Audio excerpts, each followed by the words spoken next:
여러분, 깜깜한 길을 혼자 걸어보신 적이 있나요? 그것도 아무런 후레쉬라든지 도구 없이 깜깜한 밤을 걸어보신 적이 있나요? 그럴 때면 우리의 마음속에 두려움이 찾아오고, 그리고 아마 처절한 외로움들을 많이 느낄 거라고 생각을 합니다. 오늘 이야기의 장본인 야곱이 혼자서 그 깜깜한 길을 걸어갔습니다. 하나님께서 나에게 주신다고 하는 그 약속을 혼자서 기다리지 못하고 인간의 꾀를 내어서 형을 속이고 아버지를 속이고 장자권을 갈취했던 야곱이 자기가 생각했던 것과는 달리 집을 떠나야만 했습니다. 먼 길을 혼자서 급하게 도망가야만 했던 야곱의 이야기가 오늘 이야기입니다. 그 깜깜한 길에 비춰주는 빛이 있고, 그리고 그 길에 동행해주며 나를 위로해 줄 수 있는 친구가 있다면 얼마나 좋겠습니까? 그런데 그 야곱이 도망가는 그 길에 하나님은 아주 특별한 방법으로 야곱을 만나주시고 야곱에게 말씀하셨습니다. 오늘 찾아오셔서 말씀하시는 그 하나님의 이야기를 함께 나누면서 오늘 이 시대를 살아가는 우리, 때때로 이 깜깜한 밤길을 걸어가는 것 같은 우리의 인생길에 하나님께서 우리에게 어떻게 찾아오시는지 함께 살펴볼 수 있기를 원하고, 오늘 우리도 야곱처럼 예배자로 설 수 있는 그런 은혜가 있기를 기대하면서 우리 말씀을 나눕니다. 첫 번째로 야곱을 찾아오신 하나님의 모습을 봅니다. 이건 은혜입니다. 여러분, 지난 시간에 우리 이야기를 하면서 형에게서 장자권을 빼앗았던 야곱 이야기를 우리가 나눴잖아요. 그리고 그 이어서 야곱은 아버지를 속입니다. 형 에서인 것처럼 아버지에게 가서 제가 에서입니다 라고 속이고, 그리고 장자가 받아야 할 축복 기도를 아버지에게서 받아내죠. 하나님이 나를 선택했다라고 하는 것을 엄마도 알고 있었고 야곱도 들어서 알고 있었을 거예요. 그러나 하나님의 때에 하나님의 이루실 것을 기다리지 못하고 야곱은 인간적인 방법으로 그 장자권을 갈취하죠. 사기를 치면서 그 축복을 가로챕니다. 나중에 이삭이 이 모든 상황, 진상을 알게 되지만 야곱은 심히 떨면서 이것이 하나님께서 결국 이루시는 일인 것으로 받아들이게 됩니다. 그런데 그 사건의 후폭풍은 그렇게 간단하지 않았습니다. 그 사실을 안 형이 야곱을 가만히 둘 수가 없었습니다. 그래서 결국 아버지가 돌아가시는 그 순간에 내 이 야곱을 죽이리라 라고 분노하는 그 에서의 모습을 본 엄마 리브가가 야곱을 피신시키죠. 이러다가는 두 아들 다 잃겠구나라고 하는 위기의식을 느끼게 되면서 야곱을 피신시키게 됩니다. 아마 야곱은 자기가 그런 장자권을 갈취하고 난 다음에 이 장자의 축복만 있으면 내 인생 이제는 평탄대로일 거다라고 생각을 했을지 모릅니다. 그러나 그의 기대와는 달리 그는 도망자의 신세로 먼 길을 떠나야만 했습니다. 창세기 27장 42절에서 43절 말씀을 보면 이렇게 얘기하죠. 맏아들 에서의 이 말을 리브가에게 들리매 이에 사람을 보내어 작은 아들 야곱을 불러 그에게 이르되 내 형 에서가 너를 죽여 그 한을 풀려 하니 내 아들아 내 말을 따라 일어나 하란으로 가서 내 오라버니 라반에게로 피신하여, 이렇게 이야기를 합니다. 그러니까 에서의 분노, 그 마음에 다짐한 것을 리브가가 듣게 되었습니다. 알게 되었습니다. 그래서 그 형의 노가 풀리기까지 단 며칠이라도 집을 떠나서 하란에 있는 외삼촌 집에 가 있으라고 야곱에게 이야기를 합니다. 그래서 야곱은 어머니의 말 따라서 목숨을 부지하기 위해서 하란으로 떠나갑니다. 단 며칠, 몇 날 동안만 가 있으라고 했지만 그 시간은 우리가 아는 것처럼 20년을 훌쩍 넘깁니다. 아주 고통스러운 객지 생활을 하게 되죠. 어떻게 보면 자기보다 더 인간적인 방법을 사용하는 사기꾼, 외삼촌을 만나서 그의 인생은 험한 세상을 살아야만 했습니다. 물론 어머니가 이 야곱을 떠나보낼 때는 명분을 만들어 주었습니다. 아내를 구하기 위해서 하란으로 가는 것으로 이야기를 했지만 실제로는 형 에서의 분노를 피해서 목숨을 부지하기 위해서 도망가는 길이었습니다. 그 길이 굉장히 멉니다. 지금 야곱이 살던 곳은 브엘세바예요. 브엘세바에서 밧단 아람 또는 하란이라고 불리우는 곳까지의 거리는 거의 700에서 800km 정도 됩니다. 그러니까 걸어서 간다면 몇 달을 가야 되는 그러한 거리입니다. 그 먼 길을 야곱은 장자의 축복을 거머쥐었지만 그러나 그의 마음 편하지 않은 상태에서 도망자의 신세로 그 길을 떠날 수밖에 없었던 거죠. 그리고 그 기간은 사실은 야곱을 훈련시키는 기간이었어요. 일종의 훈련소와 같은 시간이었습니다. 왜냐하면 야곱은 하나님의 선택을 받아서 그 하나님 나라를 이어받을 그러한 사람이었죠. 장자권을 이어받는 사람이었습니다. 하지만 그걸 이어받아서 살아갈 만한 인물이 되지를 못했어요. 그는 거기에 합당한 삶을 살지 못했어요. 하나님은 선택하셨고 그 일을 이루시지만 그를 그대로 쓰시지는 않습니다. 그를 변화시켜야만 합니다. 그런데 야곱은 그 인간적인 꾀를 놓지 못하고 그의 인생에 계속해서 많은 실수들을 하죠. 그걸 깎아내고 그걸 바꿔나가시는 하나님의 작업이 20년 동안 있었던 겁니다. 하나님은 그런 그 광야의 시간을 야곱을 통해 지나가게 하시고 그를 하나님의 나라에 합당한 사람으로 다듬어 가시고 빚어 가시는 시간으로 이 시간을 가게 만들었습니다. 이 야곱이 급하게 집을 떠났죠. 그리고 이제 혼자서 그 길을 걸어가야만 했습니다. 아마 저녁이면 빛이 없는 깜깜한 곳을 지나가야 했기 때문에 밤에 이동하기는 쉽지 않았을 거예요. 그래서 날이 어두워지고 길을 찾을 수가 없을 때에는 그곳에서 밤을 지새야만 했습니다. 해가 뜨면 이동하고 해가 지면 돌을 베개 삼아 그곳에서 잠을 청해야만 했습니다. 10절 말씀 보겠습니다. 야곱이 브엘세바에서 떠나 하란으로 향하여 가더니 한 곳에 이르러는 해가 진지라 거기서 유숙하려고 그곳에 한 돌을 가져다가 베개로 삼고 거기 누워 자더니 성경에서 지금 가고 있는 그 목적지를 하란이라고 이야기를 합니다. 그곳이 밧단 아람이라고도 불리우지만 굳이 여기 하란이라고 이름을 부르는 것은 어떻게 보면 하란을 떠나서 가나안 땅으로 돌아왔던 아브라함의 그 옛날 일을 기억하도록 만들기 위해서일지 모릅니다. 아브라함의 순종을 연상시키기 위해서 굳이 하란이라고 하는 이름을 쓴 것으로 보입니다. 그런데 이제 브엘세바에서 하란으로 가는 길에 한 곳에 머무릅니다. 이곳이 성경 오늘 본문 제일 뒤쪽에 보게 되면 옛 성 이름이 루스라고 이야기가 되고 그곳의 이름을 야곱이 베델로 정하죠.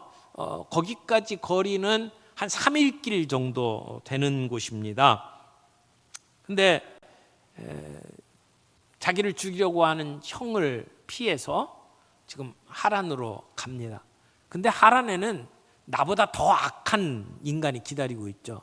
나를 뺏겨 먹을 수 있는, 나를 껍질째 벗겨 먹을 수 있는 외삼촌 라반이 기다리고 있는 길입니다. 그 길을 향해서 가는 길에 지금 뭐가 기다리는지 야곱은 모르죠.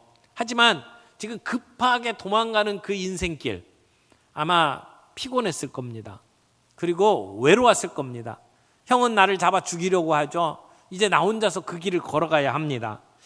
처량한 신세가 되어서 돌로 베개를 삼고 그리고 누워서 잠을 청합니다. 아마 처량한 생각 들고 외로워서 눈물로 그 돌베개를 적셨을지도 모릅니다. 아마 야곱의 생각은 정말 복잡했을 거예요. 지금까지 자기의 삶을 돌아보지 않았겠어요? 그 장자권이 뭐길래 그것 때문에 하루아침에 도망자 신세가 되어서 지금 이 한 곳에서 들판에서 돌을 베개 삼아 잠을 청하는 자신의 모습을 보면서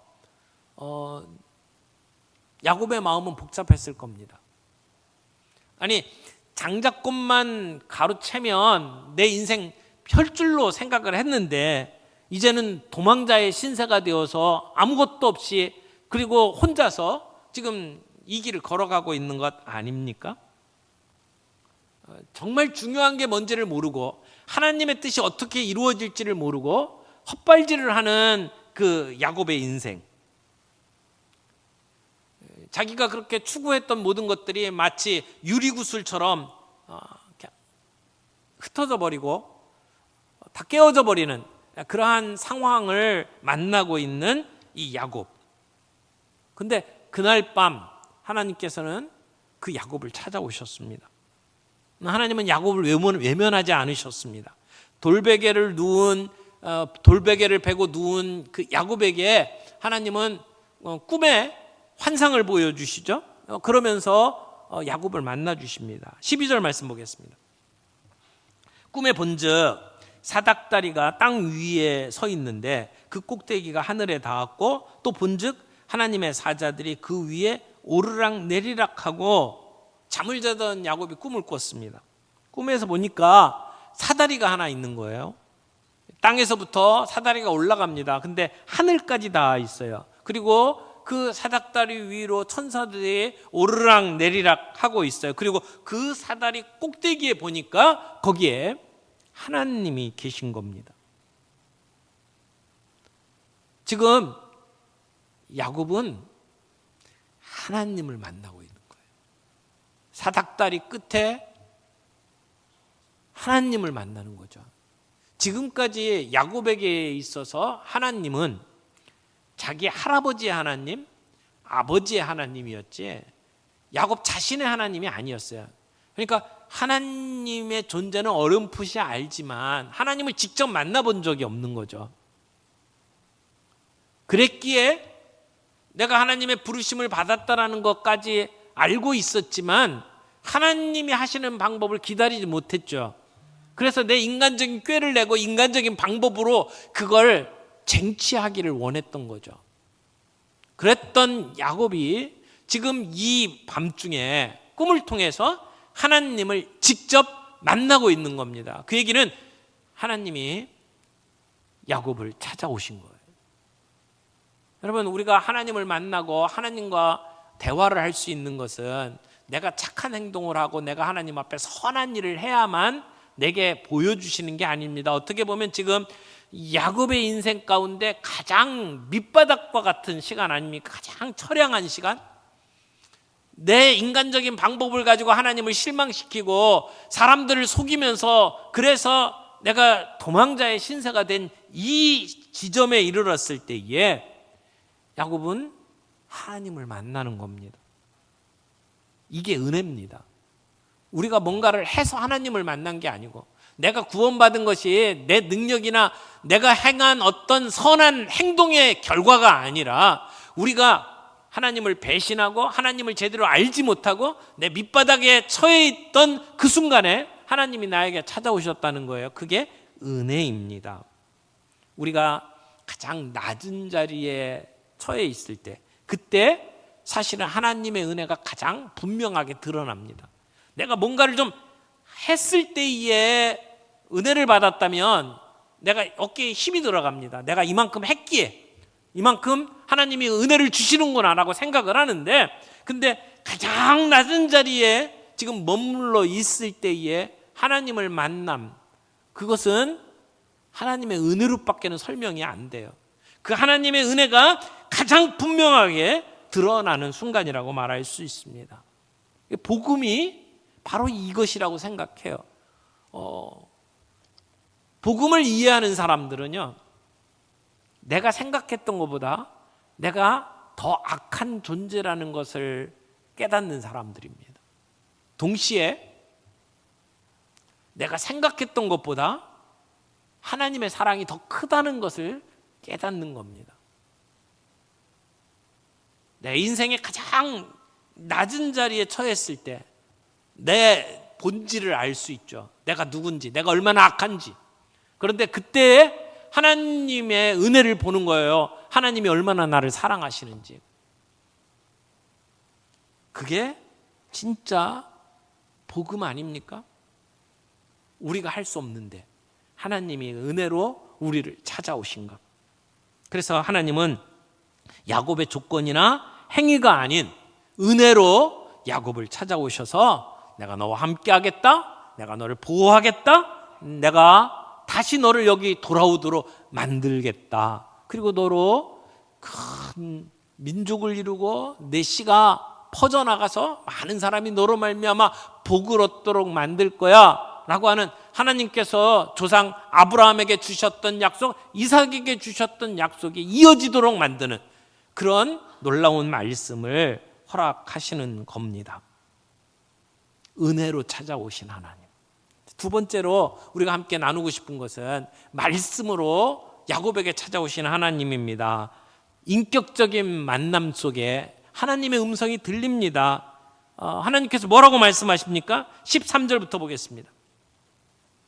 또 본즉 여호와께서 그 위에 서서 이르시되 나는 여호와니 너의 조부 아브라함의 하나님이요 이삭의 하나님이라. 내가 누워있는 땅을 내가 너와 내 자손에게 주리니 내 자손이 땅에 티끌같이 되어 내가 서쪽과 동쪽과 북쪽과 남쪽으로 퍼져나갈지며 땅의 모든 족속에 너와 내 자손으로 말미암아 복을 받으리라. 내가 너와 함께 있어 내가 어디로 가든지 너를 지키며 너를 이끌어 이 땅으로 돌아오게 할지라. 내가 내게 허락한 것을 다 이루기까지 너를 떠나지 아니하리라 하신지라. 아멘. 하나님이 주신 말씀이에요. 그 하나님의 말씀을 듣고 야곱은 16절에 이렇게 고백합니다. 야곱이 잠이 깨어 이르되 여호와께서 과연 여기 계시거늘 내가 알지 못하였도다. 지금 이 도망가는 길, 이 험지에, 이 들판에 하나님은 계실 거라고 야곱은 생각하지 못했어요. 근데 보니까 하나님이 여기 계시다는 겁니다. 하나님은 과연 그곳에 계셨지만 야곱은 그걸 몰랐다고 고백을 하는 겁니다. 그러면서 야곱은 하나님 자신을 만난 겁니다. 그때까지 하나님을 제대로 알지 못했던 야곱이 이제는 하나님을 보는 거예요. 지금 이 창세기 28장에 보면 본다라고 하는 얘기가 계속 나옵니다. 사실은 야곱만이 아니라 에서도 봤어요. 6절 말씀 좀 볼까요? 6절에 에서가 뭘 봤는지 좀 봅시다. 여기 6절에 에서가 본즉 이렇게 되죠. 뭘 봤어요? 이삭이 야곱에게 축복하고 그를 바단 아람으로 보내어 거기서 아내를 맞이하게 하였고 또 그에게 축복하고 명하기를 너는 가나안 사람의 딸들 중에서 아내를 맞이하지 말라 하였고, 지금 에서는 가나안 땅에 있는 여자를 맞이해서 아내로 삼았어요. 근데 야곱에게는 가나안 땅의 여자들을 아내로 맞이하지 말고 가서 바단 아람으로 가서 거기서 아내를 구하라고 야곱을 축복하는 것을 에서가 봤다. 근데 8절 말씀해 보세요. 에서가 또 봅니다. 에서가 또 본즉 가나안 사람의 딸들이 그의 아버지 이삭을 기쁘게 하지 못하는지라.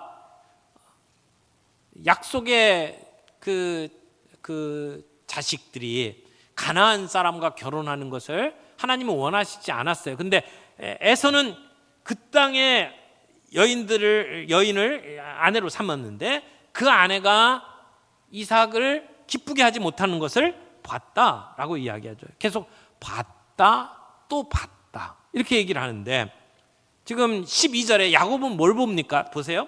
야곱 12절에 꿈에 본즉 사닥다리가 땅 위에 서 있는데 그 꼭대기가 하늘에 닿았고, 그 다음에 또 뭐라고 그래요? 또 본즉 하나님의 사자들이 그 위에 오르락 내리락 하고, 여기는 하나님의 사자들, 천사들을 본 거잖아요. 근데 13절에 또 봐요. 뭘 봐요? 하나님을 직접 봐요. 자, 또 본즉 여호와께서 그 위에 서서 이르시되 나는 여호와니 너의 조부 아브라함의 하나님이요 이삭의 하나님이라. 내가 누워있는 땅을 내가 너와 내 자손에게 주리니. 지금 에서는 뭘 받고 야곱은 무엇을 보고 있습니까? 에서는 지금 야곱이 이삭 아버지에게 축복받고 먼 길을 떠나는 장면을 본 거죠. 그리고 내가 했던 결과 가나안 딸들이 아버지를 기쁘게 하지 못하는 것을 봤죠. 대신 야곱은 뭘 봅니까? 하나님을 보고 있는 거죠. 여기 야곱이 봤다라고 하는 것은 지금까지 만나지 못했던 하나님을 직접 체험했다라고 하는 거예요. 지금까지 야곱은 간접적으로 하나님을 만났어요. 우리 아버지의 하나님, 우리 할아버지의 하나님으로밖에는 몰랐어요. 나하고는 그렇게 깊은 관계가 없다고 생각을 했을 거예요. 그런데 그 하나님을, 살아계신 하나님을 직접 만나는 겁니다. 지금 이 들판에서 야곱은 나 혼자 있다고 생각을 했어요. 나를 이해하는 사람 아무도 없을 거라고 생각을 했어요. 근데 그게 아니었어요. 그 길에 하나님은 야곱과 함께 동행하고 있었던 겁니다. 그 길에 하나님은 야곱에게 찾아오셔서 만나 주시는 겁니다. 그 사닥다리가 하늘까지 이어져 있었고, 그리고 천사들이 오고 가면서 야곱을 돕고 있었습니다. 하나님은 야곱이 미처 알지 못하고 있는 가운데에서도 야곱을 돌보고 계셨다는 것입니다. 오늘 이 들판에서 하나님이 야곱을 찾아오신 것은 지금까지 하나님은 야곱을 계속해서 돌보셨고 야곱과 줄곧 동행하고 있었다는 것을 이야기합니다. 비록 야곱은 하나님을 찾지 않았지만 하나님은 야곱을 찾아오셨습니다. 야곱은 하나님과 동행하지 않았습니다만 하나님은 야곱과 동행하고 있었던 겁니다. 그 사실을 깨닫지 못하다가 지금 이 꿈속에서 하나님을 배웠고 야곱은 그것을 깨닫게 된 것이죠. 하나님이 계시지 않을 것 같은 그 자리에 하나님은 함께 계셨고, 그리고 야곱을 찾아오셔서 말씀해 주시는 겁니다. 하나님께서 야곱에게 찾아오셔서 말씀하셨습니다. 말씀으로 야곱을 찾아오신 겁니다. 그리고 그 만남은 내가 누구인지 야곱의 정체성을 바꿔놓고 야곱의 인생을 바꾸어 놓습니다. 우리의 삶에도 하나님은 이렇게 우리를 찾아오십니다. 고난 속에, 외로움 속에, 그 누구도 나를 이해하지 못할 것 같은 순간에 하나님이 우리를 찾아오셔서 말씀하십니다. 그 순간, 그 처절한 그 외로움의 순간 우리는 하나님을 깊이 만날 수 있습니다. 여러분, 이 하나님께서 야곱에게 주셨던 말씀을 생각을 해보세요. 야곱에게 가장 필요했던 은혜가 그 말씀 속에 다 들어있어요. 이제 집을 떠났어요. 더 이상 엄마 아버지를 의지할 수가 없어요. 나를 무엇이 기다리고 있는지 나는 몰라요. 그 순간 혼자였습니다. 의지할 사람이 없었습니다. 그런데 하나님은 너의 조부 아브라함의 하나님, 너의 아버지 이삭의 하나님. 아브라함은 이미 죽은 사람이에요. 이삭은 살아있는 사람이죠. 하나님은 죽은 자의 하나님일 뿐만 아니라 살아있는 자의 하나님이십니다. 그리고 이제는 누구의 하나님이 되는 겁니까? 야곱의 하나님이 되는 거죠. 나의 하나님, 그 누구의 하나님이 아니라 나의 하나님으로 다가오시는 하나님, 하나님이 우리에게 찾아오셔서 내가 내 하나님이다 라고 말씀해 주는 것만큼 귀한 게 없어요.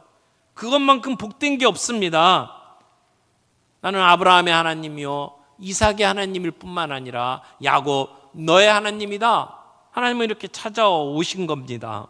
그래서 하나님은 그 조상들에게 주셨던 약속을 야곱에게도 동일하게 주십니다. 그래서 너의 자손을 땅에 티끌처럼 많게 할 것이다. 서쪽, 동쪽, 북쪽, 남쪽으로 퍼져나가게 할 것이다. 그래서 모든 이 땅의 족속들이 너의 자손으로 말미암아 복을 받게 될 것이다. 내가 너와 함께 있을 거다. 어디로 가든지 너를 지킬 거다. 그리고 너를 이끌어서 이 땅으로 돌아오게 할 것이다. 이게 하나님의 약속이에요. 그것을 다 이루기까지 나는 너를 떠나지 않을 것이다. 여러분, 하나님께서 야곱에게 주신 약속이 뭐예요? 내가 너와 함께 하겠다는 거예요. 그리고 너를 이 약속의 땅으로 다시 돌아오게 하겠다는 약속입니다. 그리고 그 약속을 하나님이 이루시겠다고 하는 겁니다. 하나님의 이 말씀은 그저 상투적으로 내뱉는 이야기가 아니죠. 어떻게 보면 인간적으로 손가락질 받는 야곱 아닙니까? 속임수로 살아온 인생, 다른 사람 등쳐먹는 인생, 그런 야곱을 향해서 하나님께서 내가 너의 인생에 투자하겠다 라고 하는 이야기예요. 내가 너와 함께 하겠다. 땅의 모든 족속이 너와 내 자손으로 인하여 복을 얻게 하겠다. 너를 복의 조상으로 세우겠다 라고 하는 이야기입니다. 그래서 내가 너를 지키겠다, 보호하겠다, 내가 너와 함께 하겠다. 여러분, 하나님이 주신 이 약속만큼 복된 게 어디 있을까요? 부모들은 야곱에게 집을 떠나라고 그랬어요. 가나안을 떠나라고 이야기를 했어요. 그러나 하나님께서는 야곱에게 안전하게 돌아오게 하겠다고 약속을 하십니다. 지금 야곱은 욕먹는 상황 아닙니까? 야곱은 홀로 그 길을 도망자의 길로 떠나고 있는 것 아닙니까? 야곱의 처지, 야곱의 생각, 야곱의 수준과 관계없이 하나님은 하나님의 일을 하시겠다고 하는 약속입니다. 그리고 이 일을 다 이루기까지 하나님은 야곱을 떠나지 않겠다고 말씀을 합니다. 하나님은 약속하시는 하나님이시고 그 약속은 신실하게 이루시는 하나님입니다. 오늘 우리에게 하나님은 동일하게 찾아오십니다. 우리에게도 약속하십니다. 하나님은 선택한 하나님의 백성을 통해서 하나님의 나라를 이루어 가십니다. 우리에게도 말씀하십니다. 설교를 통해서, 큐티를 통해서 우리가 말씀을 대하는 시간들마다 하나님은 우리에게 찾아오셔서 말씀하십니다. 약속하십니다. 그리고 그 약속을 신실하게 이루어 가시는 하나님이신 것을 우리는 믿습니다. 사랑하는 성도 여러분, 성경에서 계시하시는 하나님은 말씀하시는 하나님이에요. 그래서 하나님께서 우리에게 나타나셔서 우리에게 늘 말씀하신단 말이에요. 하나님께서 자기를 나타내시기를 기뻐하시는데 우리에게 나타나셨을 때 하나님은 우리의 귀를 열어 그 말씀을 듣게 하십니다. 그리고 그 약속을 이루시는 하나님. 여러분, 우리가 가는 길이 깜깜하고 우리 앞길이 보이지 아니하는 때도 있습니다. 그럼에도 불구하고 우리는 절망하지 않습니다. 아니, 어쩌면 그 깜깜하고 절망적인 순간에 하나님은 우리를 찾아오십니다. 그리고 우리에게 말씀하십니다. 그때 우리는 하나님의 음성을 듣고 힘을 얻습니다. 그리고 우리를 통해 하나님의 일을 이루신단 말이에요. 하나님의 크신 손이 나와 함께 하신다는 것을 우리가 믿는다면 우리는 그 어떤 상황에서도 두려워하지 않을 수 있어요. 포기하지 않을 수 있어요. 하나님은 우리와 그렇게 함께 하신다고 말씀을 합니다. 세 번째, 우리가 함께 나누고 싶은 것은 그 하나님 앞에 응답하는 예배자 야곱의 모습입니다.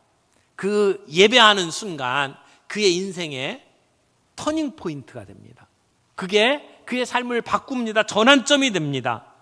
16절에 이렇게 얘기하죠. 야곱이 잠이 깨어 이르되 여호와께서 과연 여기 계시거늘 내가 알지 못하였도다. 17절 이에 두려워하여 이르되 두렵도다 이곳이요 이것은 다름 아닌 하나님의 집이요 하늘의 문이로다. 그래서 하나님의 집이라고 하는 뜻의 베델이라고 하는 이름을 그곳에 붙인 겁니다. 18절 보겠습니다. 야곱이 아침에 일찍 일어나 베개로 삼았던 돌을 가져다가 기둥으로 세우고 그 위에 기름을 붓고 그곳 이름을 베델이라 이름을 지었습니다. 여러분, 여기 돌베개로 기둥을 세우고 거기에 기름을 부었다. 그리고 그 이름을 하나님의 집 베델이라고 불렀다. 이건 예배입니다. 단순한 행위가 아니라 하나님 앞에 예배하는 행위였습니다. 그리고 그의 삶이 그때부터 하나님 중심의 삶으로 재정립되는 순간이었습니다. 야곱은 무릎을 꿇고 예배를 드리며 아마 이렇게 얘기했을 겁니다. 하나님, 이제 나는 새로운 삶을 살겠습니다. 하나님, 내가 내 꾀와 내 방법으로 살려고 했던 그 길을 다시 돌아가지 않겠습니다. 이제 주님 앞에 예배하는 삶을 살겠습니다. 이게 야곱의 고백이었을 겁니다. 예배가 뭡니까? 하나님 앞에 항복하는 겁니다. 내 것 내려놓고 하나님이 보여주시는 방식으로 살겠다고 헌신하는 겁니다. 그때 우리의 인생이 바뀝니다. 그때 우리의 삶의 방향이 바뀝니다. 하나님을 만나면 우리의 삶의 변화가 일어납니다. 그게 예배의 능력입니다. 우리의 삶 가운데 우리가 하는 일들 많이 있지만 우리의 많은 시간표 가운데 예배의 시간을 소중하게 두고 함께 이 자리에 나와 예배 드리는 것은 우리의 인생에 정말 중요한 순간입니다. 그때 우리는 하나님을 만나고 그때 우리의 인생의 변화가 일어나기 때문에 그렇습니다. 야곱은 누가 봐도 간사한 사람이고 욕심 많은 이기적인 사람이었습니다. 근데 하나님은 그런 야곱을 선택하셨고 그런 야곱이 하나님의 나라를 이어받을 상속자로 삼으셨습니다. 근데 상속자로 삼았다고 해서 그냥 상속자가 되는 게 아닙니다. 하나님은 선택한 그 사람을 통해서 하나님의 나라를 이루어 가시도록 하기 위해서 하나님이 원하시는 모습으로 변화시켜 가십니다. 사람의 기준으로 볼 때는 너무너무 부족한 사람일지 모르지만 하나님은 그를 만나주시고 그에게 믿음을 주시고 그를 바꿔 가십니다. 변화시켜 가십니다. 그리고 그 사람에게 하신 그 약속을 신실하게 이루어 가십니다. 그래서 이기적인 야곱이 변해서 위대한 하나님의 사람이 되고 믿음의 세 번째 조상이 되는 것입니다. 여러분, 하나님은 하나님의 약속을 이루기 위해서 하나님의 사람을 선택하시고 그 사람을 다듬어 가십니다. 변화시켜 가십니다. 그를 인도하시고 보호하시고 하나님의 사람으로 변화시켜 가십니다. 하나님은 반드시 그 약속을 이루시는 하나님입니다. 야곱에게 주신 그 약속은 야곱에게만 준 약속이 아닙니다. 오늘 야곱의 뒤를 이어 그 믿음의 길을 걸어가고 있는 저와 여러분들에게 동일하게 주신 약속의 말씀입니다. 하나님의 택하신 백성들에게 주시는 약속의 말씀입니다. 야곱이 그랬듯이 그 인생의 시작이 미미했을지라도 그 인생의 시작이 사람들이 보기에 손가락질 받을 만한 천한 삶이었을지 모르지만 하나님을 만나고 하나님을 위해서 살아가고자 그의 인생이 바뀌는 것을 우리가 보게 되지 않습니까? 오늘 하나님께서도 우리의 인생을 그렇게 다듬어 가신다고 믿습니다. 비록 광야와 같은 위험한 길을 걸어가는 삶의 모습들이 우리에게 있지만 우리는 염려하지 않습니다. 왜? 임마누엘 하나님이 우리와 함께 하시기 때문입니다. 한 사람의 인생 하나님께서 찾아오셔서 만나주시고 약속하시고 그를 다듬어 가시는 것, 오늘 우리에게도 동일한 역사라고 믿습니다. 오늘 우리도 하나님이 찾아오셔서 우리의 길을 인도하시고 우리를 보호하시고 우리와 함께 하시는 것을 믿습니다. 그 기간 광야 훈련 기간입니다.